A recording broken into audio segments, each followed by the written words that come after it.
Morning எந்திரிச்ச உடனே ஒரு குட்டி குட்டி எக்ஸசைஸ், ரொம்ப பெருசாக வேண்டாம், கொஞ்சம் குட்டி குட்டியாக பண்ணாலே போதும்.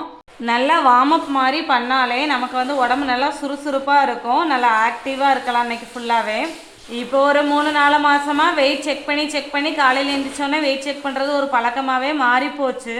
கோவில் திருவிழா எல்லாம் வந்து முடிஞ்சதுனால வீடெல்லாம் அப்படியே அங்கங்கே மாறி எதெல்லாமோ எங்கெங்கேயோ மாறிடுச்சு. இதை ஏன் வெயிட் லாஸ் வீடியோவில் சொல்கிறேன்னா, நமக்கு வந்து மைண்டு ஸ்ட்ரெஸ் ஆனாலே வெயிட் லாஸ் ஆகாது ஃபஸ்ட்டு. அதே போல் வீடு வந்து இந்த மாதிரி கிடந்தனா மைண்டு கண்டிப்பாக ஸ்ட்ரெஸ்ஸாக தான் இருக்கும். ஸோ வீடை க்ளீன் பண்ணுறது தான் ஃபஸ்ட் ஆஃப் ஆல் என்னோடய வேலையே.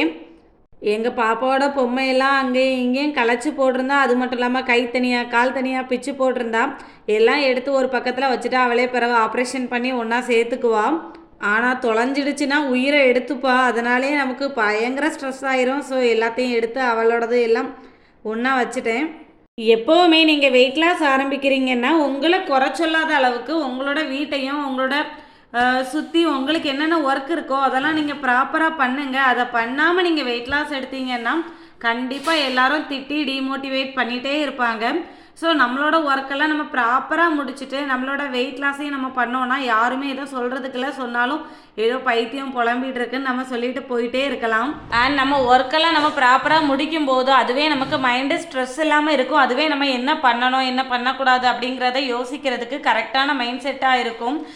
எங்கள் பக்கத்து வீட்டில் மரமெல்லாம் வெட்டதுனால ஃபுல்லாகவே எனக்கு வந்து குப்பையாயிடுச்சு இன்றைக்கி. அதனால் எப்படியும் க்ளீனிங் வேலை கொஞ்ச நேரம் இழுக்கும்.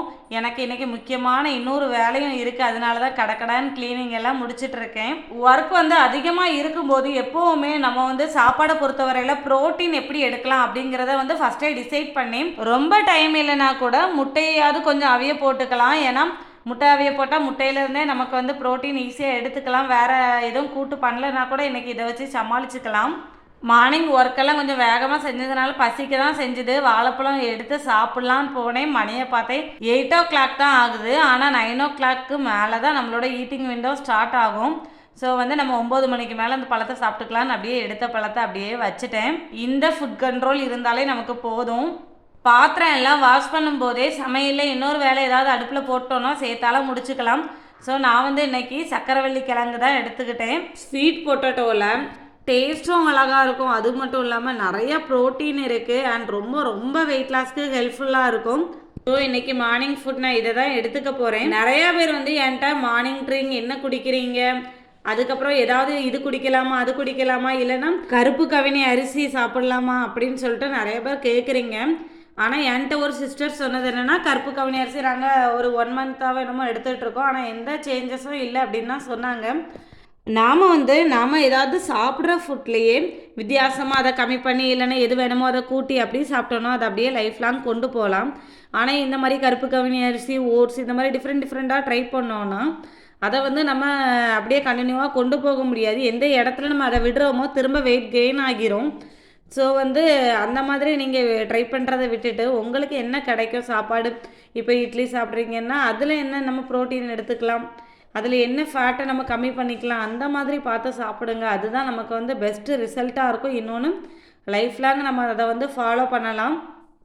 திரும்ப வெயிட் கெயினும் அந்தளவுக்கு ஆகாது. ஸோ வந்து அந்த மாதிரியே ஃபாலோ பண்ணுங்கள். இந்த மாதிரி கருப்பு கவினி அரிசி எடுக்கிறது, இந்த மாதிரி வித்தியாசமான முறையெல்லாம் கொஞ்சம் கம்மி பண்ணிக்கிட்டிங்கன்னா ரொம்ப நல்லாயிருக்கும். நம்ம யூஸ்ஃபுல்லாக எடுத்துக்கிற மாதிரி இட்லி தோசை வித் சாம்பார் எடுத்துக்கலாம், சட்னியை தவிர்த்துட்டு. இது நான் எல்லா வீடியோலையும் சொல்கிறதா, ஏன்னா அதுதான் நம்ம அதிகபட்சம் சாப்பிடக்கூடிய சாப்பாடு மார்னிங்.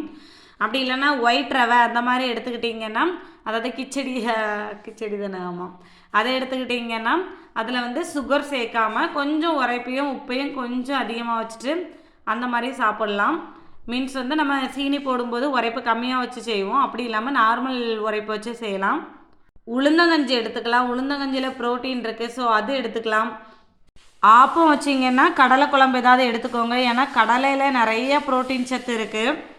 பூரியை மட்டும் ஒரு 2 month இல்லைனா 3 month அவாய்ட் பண்ணிடுங்க. அதுக்கப்புறம் கூட ஒரு நாள் வெயிட் லாஸ் ஆன பிறகு சாப்பிட்டுக்கலாம். ஸோ சப்பாத்தி வேணால் எடுத்துக்கலாம் மார்னிங். அப்படி இல்லைனா ஏதாவது சிக்கன் கூட்டு வச்சு இட்லி அந்த மாதிரியும் நீங்கள் எடுத்துக்கலாம். மீன் அதெல்லாம் வச்சு எடுத்துக்கலாம். மார்னிங் எப்போவுமே நம்ம என்ன ஃபுட் எடுத்தாலும் ஈஸியாக செரிமானம் ஆயிரும். ஏன்னா நம்ம அதுக்கப்புறம் வந்து ஏதோ அது ஒர்க் பண்ண போகிறோம், இல்லைன்னா நடக்க போகிறோம், ஏதோ ஒன்று பண்ண தான் போகிறோம். ஈவினிங் மட்டும் கொஞ்சம் வந்து செரிமானம் ஆகக்கூடிய ஃபுட்டாக எடுத்துக்கோங்க. அதாவது ஃப்ரூட்ஸ் அந்த மாதிரி எடுத்துக்கோங்க. நார்ச்சத்து நிறைஞ்சதாக எடுத்துக்கோங்க. மற்றபடிக்கு மார்னிங் வந்து ப்ரோட்டீன் சத்து அதிகமானதாக எடுத்துக்கோங்க. அது ரொம்ப ஹெல்ப்ஃபுல்லாக இருக்கும். அண்ட் சாப்பாடு எப்போவுமே கேலரி முடிஞ்சால் நீங்கள் வந்து மொபைலில் செக் பண்ணியே சாப்பிடுங்க. குறையா சாப்பிட்டு வந்து வெயிட் லாஸ் பண்ணாதீங்க. குறைஞ்ச கேலரி ஃபுட்டை நிறையா சாப்பிட்டு வெயிட் லாஸ் பண்ணுங்கள். அப்போ நமக்கு வயிறும் பசிக்காது, மனசும் ஃபுல்ஃபில்லாக இருக்கும். நிறையா சாப்பிட்டோன்னு சொல்லிட்டு வெயிட் லாஸும் ஈஸியாக ஆகும். அப்புறம் எப்போவும் வீட்டில் ஒர்க் பண்ணும்போது உங்களுக்கு பிடிச்ச சாங் ஏதாவது போட்டுட்டு கேட்டுகிட்டே ஒர்க் பண்ணுங்க. ஒர்க் பண்ணுறத ஸ்ட்ரெஸ்ஸாக எடுத்துக்காதீங்க. நம்ம லைஃப்பை நம்ம ஈஸியாக வாழறதுக்கு பழகிக்கோங்க. நான்லாம் முன்னாடி கல்யாணம் ஆன புதுசுலலாம் இந்த மாதிரி பாட்டு கேட்டுலாம் பண்ண மாட்டேன். அப்போல்லாம் பாத்திரம் தேய்க்கனாலே எல்லா பாத்திரமும் என் தலை மேலே வந்து உட்கார்ந்த மாதிரியே ஒரு ஃபீல் இருக்கும். அப்படியே மாச்சப்பட்டு உட்காந்து நவுட்டி அதெல்லாம் அப்படியே நமக்கு வந்து ஸ்ட்ரெஸ்ஸை தான் அதிகப்படுத்தும். ஆனால் நம்ம வந்து அந்த ஒரு ஒர்க்கை உடனே செஞ்சு முடிச்சுட்டு அதுக்கப்புறம் வேறு வேலையை பார்த்தோன்னா நமக்கு ஒர்க் பண்ணுறதுக்கும் ஈஸியாக இருக்கும். அதேமாதிரி பாட்டை தான் போட்டோன்னா நமக்கே தெரியாது. நான்லாம் பாத்திரம் தேய்ச்சிட்டு எத்தனை தடவையோ தேய்ச்சிட்டேனான்னு திரும்ப வந்துலாம் பார்த்துருக்கேன். அந்தளவுக்கு நம்ம பாட்டு போட்டோன்னா என்ன ஒர்க் பண்ணுறோம் அப்படின்னு சொல்லிட்டு நமக்கே தெரியாது. ஸோ வந்து வீட்டில் இருக்கவங்களோ ஒர்க் பண்ணுறவங்களோ எப்போனாலும் கொஞ்சம் ஒர்க் பண்ணும்போது உங்களுக்கு பிடிச்ச பாட்டு ஏதாவது மொபைல்லையோ இல்லைனா டிவிலையோ ஏற்றி வச்சுட்டு அதை வரிசையாக போட்டு கேளுங்க. டிவியில் பாட்டு வச்சுட்டுலாம் நம்ம பண்ணோன்னா கண்டிப்பாக பாட்டு சேஞ்ச் பண்ணுறதுக்கு போகிறதுக்குள்ளேயே நமக்கே வெறுத்து போகும். ஸோ வந்து அந்த மாதிரி ஒரு இது வந்து ட்ரை பண்ணுங்கள். அண்ட் வந்து நம்ம லைஃபு நம்ம தான் வாழ போகிறோம். ஸோ நமக்கு பிடிச்ச மாதிரி நம்ம லைஃப்பை நம்ம தான் மாற்றிக்கணும். மற்றபடிக்கு அவங்க மாறலே இவங்க மாறலைன்னா யாருமே மாற மாட்டாங்க. நம்ம லைஃப்பில் நமக்காக மாறிக்கிட்டால் தான் ஃபர்ஸ்ட் ஆஃப் ஆல் நம்ம லைஃப்பை வந்து ரொம்ப ஹாப்பியாக வாழ முடியும். அப்படியே கொஞ்சம் ஒர்க் முடித்த உடனே பசியும் தெரியலை. அதே மாதிரி 9 o'clock மேலேயும் ஆயிடுச்சு. இன்றைக்கி சக்கரவள்ளி கிழங்கும் ஒரு எக்கும் தான் எடுத்திருக்கேன். பாயில்டு எக்கு ரெண்டுமே செமையான ப்ரோட்டீன் ஃபுட்டு. கொஞ்சம் எனர்ஜெட்டிக்காக இருக்கும். ஏன்னா இன்றைக்கி வந்து ஒர்க் நிறையவே இருக்குது. இன்றைக்கி வீடெல்லாம் தொடச்சிட்டு அது மட்டும் இல்லாமல் மதிய சாப்பாடையும் பண்ணி வச்சுட்டு இன்றைக்கி நான் வந்து படிக்க உட்காரணும். நிறையா பேர் என்ன படிக்கிறீங்க அப்படின்னு சொல்லிட்டு கமெண்ட் பண்ணிங்க. நான் வந்து பிஎஸ்சி மேக்ஸ் தான் அழகப்பா யூனிவர்சிட்டியில் டிஸ்டன்ஸ் எஜுகேஷனில் போட்டிருந்தேன். ஏன்னா நான் வந்து முன்னாடி வந்து ஸ்டடீஸ் டிஸ்கன்டினியூ பண்ணி தான் என்னோடய மேரேஜ் பண்ணேன். ஆனால் அதுக்கப்புறம் ஒவ்வொரு கட்டத்துலேயும் நம்ம படிக்கலை அப்படிங்கிறது ரொம்ப ரியலைஸ் ஆகி ரொம்ப கஷ்டப்பட்டுட்டே தான் இருந்தேன் மனசளவில். ஏன்னா ஸ்கூல் படிக்கும்போதெல்லாம் நல்லா படிப்போம். அது மட்டும் இல்லாமல் ஸ்கூல்லலாம் நம்மளை ஒரு உதாரணமாகவே சொல்ல ஆரம்பிச்சிட்டாங்க. பாரு ஃபஸ்ட் ரேங்க் செகண்ட் ரேங்க் எடுத்தாங்க. இப்போ கல்யாணம் ஆகிடுச்சு, கல்யாணம் ஆன பிறகு படிக்கலை எதுவுமே பண்ணலை அப்படிங்கிற மாதிரி என்னையே ஒரு உதாரணமாக ஒரு சில டீச்சர்ஸ் சொல்கிறத கேட்டு எனக்கு வந்து அது ரொம்ப கஷ்டமாகவே போச்சு. அதனாலவே நம்ம வந்து ஏதாவது படிக்கணும் அப்படின்னு சொல்லிட்டு நான் வந்து ரொம்ப நாளாக ட்ரை பண்ணேன். ஆனால் வந்து ரொம்ப பயமாக இருந்தது. நம்ம போட்டால் இப்படி எக்ஸாம் எழுதிடுவோமா, பாஸ் ஆகிடுவோமா, நம்ம வந்து நமக்கு யார் சொல்லி கொடுப்பா, அந்த மாதிரி ஒரு பயம் இருந்துக்கிட்டே இருந்தது. ஆனால் வந்து என்னோடய ரிலேஷன் ஒருத்தவங்க போட்டிருந்தாங்க. அவங்க கொஞ்சம் மோட்டிவேஷனாக பேசினாங்க. நான் அதை அடியர் முடிச்சிட்டேன், கொஞ்சம் நம்ம அது பண்ணிக்கலாம், ஈஸியாக தான் இருக்குது அப்படின்னு சொன்னாங்க. அதுக்கப்புறம் நானுமே போட்டு ஃபஸ்ட் இயருக்கு எனக்கு வந்து கொஞ்சம் டஃப்பாக தான் இருந்தது. ஏன்னா புக் எடுக்கிறதுக்கே நமக்கு டைம் இருக்காது. பசங்களை பார்க்கணும், டியூஷன் பார்க்கணும், அப்படி இப்படின்ட்டு அதிலே டைம் ஓடிட்டு. ஸோ வந்து ரொம்ப டைமே இல்லை. மேக்ஸ் வேறு போட்டிருந்தேன். அதனால் மேக்ஸ் போடும்போது நிறைய பேர் கஷ்டமாக இருக்கும் அப்படி சொன்னோன்னா கொஞ்சம் யோசி தான் இருந்தேன்.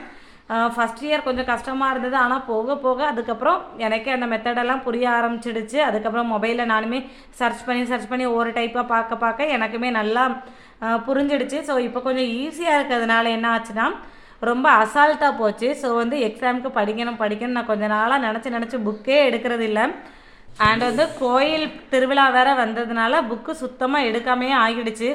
ஸோ இன்றைக்கி நான் உட்காரலைன்னா கண்டிப்பாக ஃபெயில் ஆகிடுவேன். அதனாலவே நான் வந்து படிக்கணும் அப்படின்னு சொல்லிட்டு தான் காலையிலே ஒர்க்கெல்லாம் முடிச்சுட்டு இன்றைக்கி உட்காந்தோன்னா இன்றைக்கி ஃபுல்லாக படிக்கலாம், நாளைக்கு படிக்கலாம் அப்படின்னு சொல்லிட்டு உட்காரதுக்காக தான் இந்த ஒர்க்கெல்லாம் கொஞ்சம் அவசரமாகவே பண்ணிகிட்ருக்கேன். ஃபர்ஸ்ட்லாம் யாராவது ரொம்ப ஏதாவது சொல்லும்போது இந்த மாதிரி டீச்சர்ஸ் எல்லாம் நம்மளை ஏசுகிறாங்க அப்படின்லாம் தெரியும் போது கொஞ்சம் வந்து மனசுக்கு ரொம்ப வருத்தமாக இருக்கும். ஆனால் இப்போ வந்து நான் நினைக்கும் போது அதுதான் என்னோடய மோட்டிவேஷன். அவங்க அப்படி திட்டாமல் இருந்திருந்தால் நான் திரும்ப வந்து எடுத்து மறுபடி படித்து ஒவ்வொரு இதுலேயுமே டைப்ரைட்டிங் முடிச்சுட்டேன், கம்ப்யூட்டர் முடிச்சாச்சு. அந்த மாதிரி ஒவ்வொன்றுமே நான் வந்து முடித்ததுக்கு முக்கியமான காரணம் என்ன திட்டின அந்த டீச்சர் தான். அவங்களுக்கு தான் நான் வந்து தேங்க்யூ சொல்லிக்கணும்.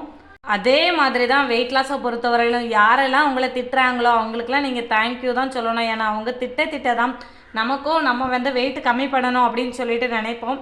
வெயிட் கம்மி பண்ணாதாங்க உண்மையாகவே உடம்பளவில் நம்ம வந்து ஒரு ஸ்ட்ராங்காக நல்ல இதாக இருக்கலாம். நான் வந்து நிறைய பேர் கேட்குறாங்க, நாங்கள் வெயிட் இருக்க தான் செய்கிறோம் ஆனால் நாங்கள் ஸ்ட்ராங்காக தான் இருக்கிறோம். உண்மையாகவே நானே நிறைய பேரை பார்த்துருக்கேன். வெயிட் இருக்கிறவங்க வந்து நம்ம மனசளவில் ஸ்ட்ராங்காக இருக்கும்னு தான் நினைப்பேன். ஆனாலும் ஒரு இடத்துக்கு போனால் வெயிட்டு கொட்டுறதுல இருந்து போயிட்டு வந்தோடனே அவ்வளோ டயர்டாக இருக்குது. எல்லாருமே நான் சொல்லலை, ஓரளவுக்கு ஒரு 70-80% பேர் அந்த மாதிரி தான் இருக்கிறாங்க. நம்ம வெயிட் கம்மி பண்ணால் இன்னுமே கொஞ்சம் சுறுசுறுப்பாகவும் இருக்கலாம், நமக்கு பிடிச்ச ட்ரெஸ்ஸும் போடலாம். ஸோ உங்களை திட்டுறவங்கள நீங்கள் ஒரு என்ன சொல்ல, ஒரு என்கரேஜிங் பர்சனாக எடுத்துக்கோங்க. எப்போல்லாம் நீங்கள் வெயிட் லாஸ் பண்ணும்போது உங்களுக்கு அதை ஸ்கிப் பண்ணதுக்கு தோணுதோ அந்த டைமெல்லாம் நீங்கள் அந்த பர்சனை நினச்சிக்கோங்க, அவங்க சொன்ன வார்த்தையை நினச்சிக்கோங்க.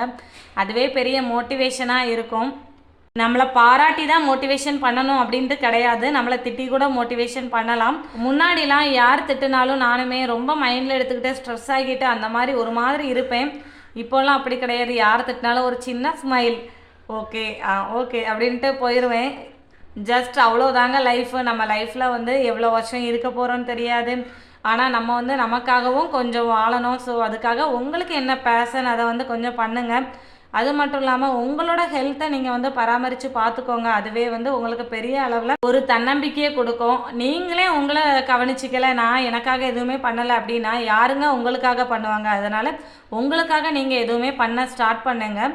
எப்போவுமே உங்களை நீங்கள் செல்ஃப் கேர் பண்ணிக்கோங்க. லைஃப்பில் யாருமே உங்களுக்கு மோட்டிவேஷன் சொல்லணும்னு கிடையாது. உங்களை நீங்கள் அனலைஸ் பண்ணி பார்த்தா நீங்களே உங்களுக்கு பெரிய மோட்டிவேஷனாக தான் இருந்திருப்பீங்க. ஒரு டைமில் நம்ம அப்படி இருந்தோம் இப்படி இருந்தோம் அப்படின்னு சொல்லிட்டு. ஸோ லைஃப்பில் நல்லா ஜாலியாக இருங்க. உங்களுக்கு என்ன பிடிக்குமோ அதை செய்யுங்க. ஆனால் அது வேறு யாரையும் கஷ்டப்படுத்தாமல் இருந்தால் வரைக்கும் ஓகே தான். யாரோட பாராட்டு வலையிலையும் விழாதீங்க. யாராக இருந்தாலும் உங்கள்கிட்ட நல்லதையும் கெட்டதையும் சேர்த்து சொல்லுவாங்களே, அவங்க கூடவே அதிகமாக பழகுங்க. நல்லதை மட்டும் சொல்லுவாங்க பாருங்க, அவங்கள நம்பவே நம்பாதீங்க.